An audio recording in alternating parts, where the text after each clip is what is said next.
तो वीडियो शुरू करने से पहले बस आपसे एक छोटी सी रिक्वेस्ट करना चाहूँगी कि यदि आज का ये वीडियो आपको अच्छा लगे तो प्लीज़ मेरे चैनल को सब्सक्राइब और इस वीडियो को लाइक, कमेंट और शेयर करना भी ना भूलें। नमस्कार दोस्तों, Shri Vinayak service YouTube channel पे आपका स्वागत है। आज हम आपको बताने जा रहे हैं true count electronics cash register T90 में सिंबल का LS2208 स्कैनर को कैसे अटैच करते हैं। ये देखिए, ये हमारा स्कैनर का मॉडल है। इसका कॉस्ट करीब 13,780 रुपये इसका MRP है। ये देखिए, ये इसका MRP दिखा रहा है। ये मॉडल आप लिख लीजिए, ये आपका हमारे ट्रू काउंट से अटैच हो जाएगा। तो इसको हम लोग ओपन करते हैं। इस पे ये हमारा स्कैनर है, ये स्कैनर का वायर है, बारकोड स्कैनर का।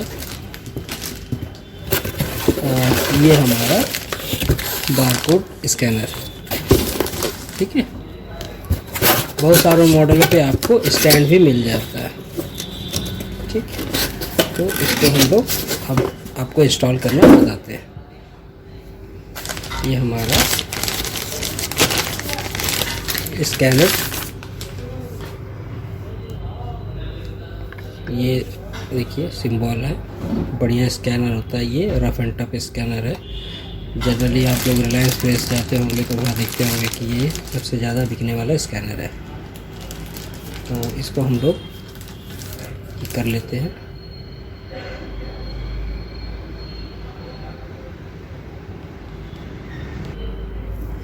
ये हमारा वायर है। अब इसको हम लोग अटैच करते हैं स्कैनर से। स्कैनर से अटैच करने के बाद हमारे जो इलेक्ट्रॉनिक्स कैश रजिस्टर है, यहाँ हम देखिए इसका डायरेक्शन देख के हमें इसे कनेक्ट करना है। इसको कनेक्ट करते समय थोड़ा सा ध्यान देने वाला बात है कि ये उल्टा लगेगा नहीं, लेकिन फिर भी ध्यान दे के ही इसको लगाइए, क्योंकि एक बार गलती से कुछ उल्टा पुल्टा हो गया तो थोड़ा सा इशू हो सकता है। अब यहाँ पीछे में स्कैनर लिखा हुआ हमें USB मिलेगा, यहाँ हम इसको कनेक्ट कर देंगे। कनेक्ट कर देने से क्या है कि अब हमारा सिस्टम में यहाँ हमारा देखिए, अभी हम इसको प्रेस करेंगे। देखिए जैसे स्कैनर कनेक्ट कर दिया, इसको प्रेस कर रहे तो ये हमारा नहीं बता रहा, इस पर लाइट नहीं आ रहा। तो आप समझेंगे कि ये स्कैनर ख़राब होगा या कुछ है, तो ऐसा घबराने वाला बात नहीं। स्कैनर आपका बिल्कुल ठीक है। मशीन से ऑप्शन है, इसको हमें ऑन करना है। तो मशीन में क्या है कि ये हम पहले चाबी घुमाएंगे, कि चाबी घुमाएंगे। चाबी घुमाने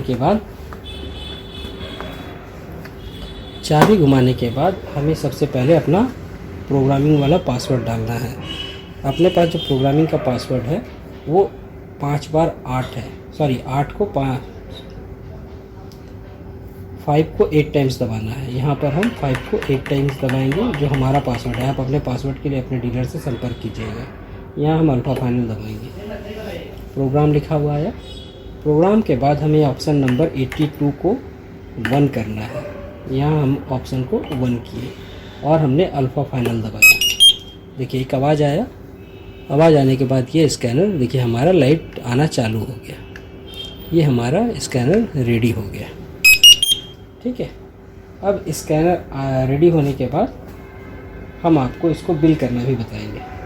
तो बिल करने से पहले हमें आइटम एंट्री करना पड़ेगा। आइटम एंट्री करने के लिए सबसे पहले हमें प्रोग्रामिंग मोड में ही 5 और X4 दबाना है। सॉरी गलती हो गया, यहाँ हम 5 और X4 दबाएंगे। तो यहाँ पर देखिए प्रोग्राम मोड लिखा हुआ है और यहाँ इंटर PLU नंबर लिखा है। इंटर PLU नंबर मतलब हमें ये जो अपना पहले हम लोग मैनुअल कोड डालते थे, जैसे आप पहले देखे होंगे तो हमने 1 दबाया, फिर X4 दबाएं, फिर यहाँ HSN कोड डाले, फिर आगे बढ़े।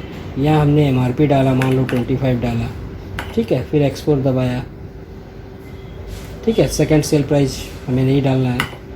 यहाँ फिर परचेस प्राइस आएगा तो उसको भी हमें नहीं डालना है। परचेस प्राइस 1, परचेस प्राइस 2 उनको नहीं डालना है, तो हम लोग उसको आगे बढ़ जाएंगे, ठीक है। अभी आया टैक्स नंबर। टैक्स नंबर मतलब 1, अगर हमें 5% टैक्स चाहिए तो।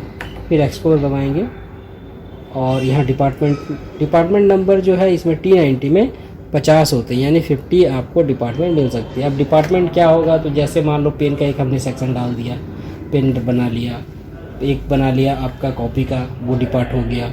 एक हो गया आपका पेपर, जेरोक्स पेपर हो गया, उसका एक डिपार्ट हो गया। इसी तरीके से हम अलग अलग डिपार्ट बना सकते हैं। इसमें 50 डिपार्ट का हमें ऑप्शन मिलता है। यह हमने X4 दबाया, ये फिर आ गया रीऑर्डर क्वांटिटी। रीऑर्डर क्वांटिटी क्या होता है, जैसे मान लो आपको 100 पेन आपने परचेज़ किया, लेकिन आपको 100 पेन जब आपका ख़त्म हो जाता मालूम चलेगा तो आपको बिजनेस करने में दिक्कत होगा। तो आपने ये क्या सेट कर दिया कि जब इसमें 10 रहे तब आपको ये इंडिकेट करे कि इसमें से ये प्रॉब्लम आ रहा है, मतलब ये स्टॉक ख़त्म हो रहा है। तो ख़त्म होने के लिए आपको सबसे पहले रीऑर्डर क्वांटिटी को हम यहाँ पर 10 डाल सकते हैं, ठीक है। फिर एक्सपोर्ट किए। अभी यहाँ पर पेन, तो पेन हम डाल देते हैं। ये कौन सा पेन है, ये है LTIR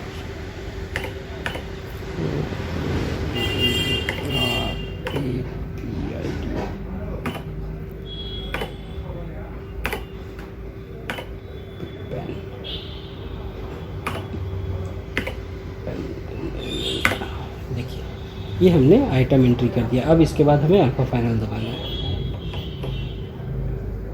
ठीक है। अब हमें अगर दूसरा आइटम डालना है तो सेम हम इसी तरीके से इसको दबाएंगे। ये हमने क्या किया था, ये हमने मैनुअल डाला, लेकिन अगर हमको इसी को आपको बारकोड से डालना है तो बारकोड डालने के लिए हमें ये बारकोड स्कैन करना होगा। बारकोड स्कैन करने के बाद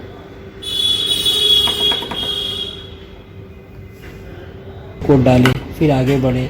यहाँ हमने MRP डाला, मान लो 25 डाला, ठीक है। फिर एक्सपोर्ट दबाया, ठीक है। सेकंड सेल प्राइस हमें नहीं डालना है।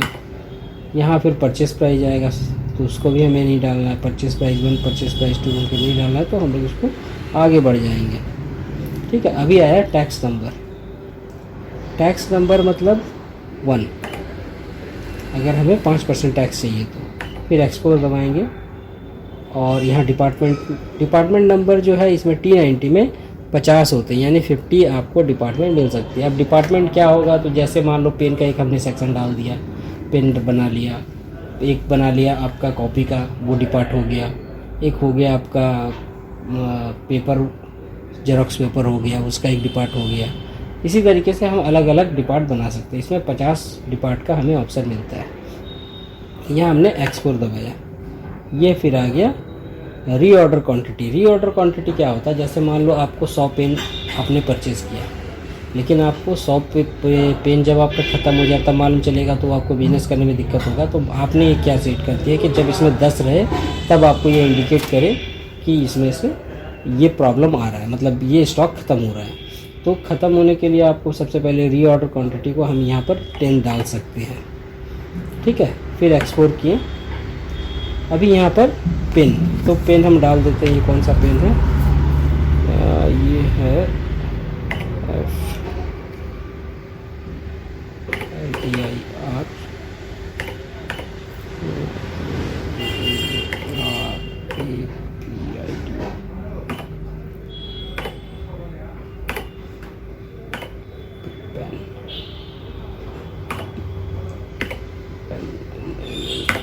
देखिए, ये हमने आइटम एंट्री कर दिया। अब इसके बाद हमें अल्फा फाइनल दबाना है,